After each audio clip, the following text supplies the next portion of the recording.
लाहौर और सूबे भर में सेहत दुश्मन अनासर के खिलाफ मुसलसल ऑपरेशन जारी।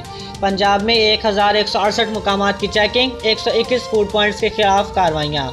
कवानीन की खिलाफ वर्जी पर 37 फूड पॉइंट सील, 78 को भारी जुर्माने, 6 की प्रोडक्शन पर पाबंदी आयद की गई। DG food authority. कार्रवाइयों में मुज़ाहमत और मिलावट करने पर 3 फूड पॉइंट्स के खिलाफ मुकदमा दर्ज करवा दिया गया है। लेबॉर्ट्री तज्जिए के लिए 5 सैंपल्स लिए गए हैं। 840 फूड हैंडलर्स का टेम्परेचर भी चेक किया गया है।